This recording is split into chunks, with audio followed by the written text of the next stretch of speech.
En réalité, l'environnement, c'est le milieu dans lequel nous vivons. C'est le milieu ambiant qui est un don venant de la part de Dieu. Et l'environnement peut apporter ou détruire aussi la vie de personnes. Dans ce sens que lorsque nous parlons de cette autonomisation de la femme, plusieurs choses qui se sont passées dans nos environnements qui ont détruit la vie, comme ont contribué à l'épanouissement de femmes. De prime abord, je vous ai dit que l'environnement, c'est un don venant de la part de Dieu. Là où nous vivons, le milieu où nous sommes, le milieu ambiant dans lequel nous sommes en train de mouvoir, c'est un don venant de la part de Dieu. Et comme c'est un don venant de la part de Dieu, Dieu nous demande de bien le gérer. En tant que pasteur, je dis ça, de bien gérer l'environnement pour qu'elle puisse nous protéger contre des maladies, pour qu'elle puisse aussi nous permettre d'aller de l'avant.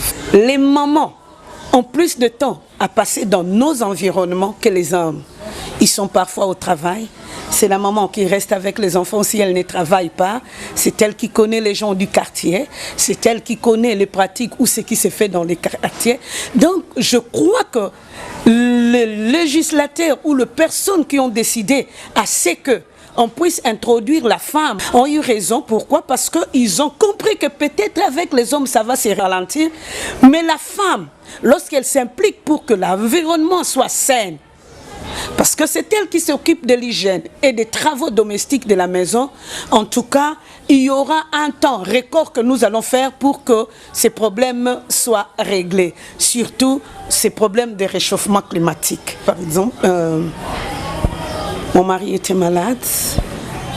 Il était en train d'animer un séminaire et il demandera au pasteur: j'envoie mon épouse, je ne l'envoie pas parce qu'elle est mon épouse, parce qu'il y aura une bonne continuité. Lorsque je reviendrai, je pourrai continuer facilement.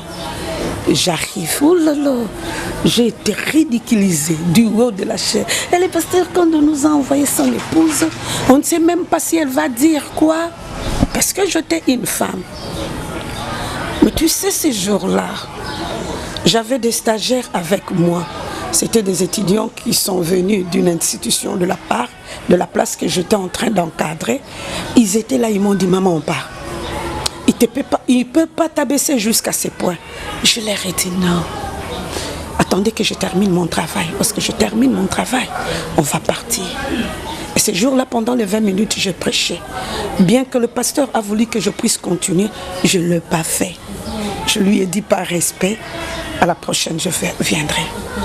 Mais aujourd'hui, avec ces pasteurs, nous sommes des amis. Alors, des amis, il ne peut pas tenir un séminaire sans moi.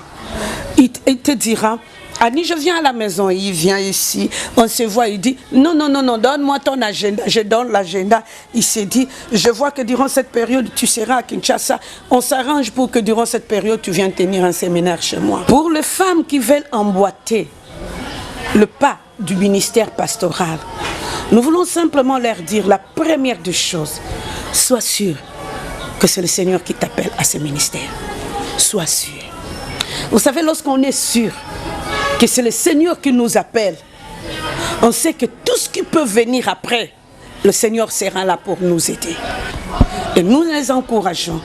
Venez si réellement c'est l'appel. Si ce n'est pas l'appel, ne viens pas, parce que ça sera catastrophique. Et il y a des combats. Combats qui sont liés à ce que nous faisons, combats qui sont liés au combat que nous connaissons, de la manière dont on nous a élevés, de la manière dont nous vivons entre hommes et femmes et de la considération qu'on nous donne. Et le dernier point, n'oubliez pas, si vous voulez emboîter le pas du ministère, faites-vous former aussi, femmes. S'il vous plaît, la formation est trop importante pour nous qualifier dans ce que nous sommes en train de faire.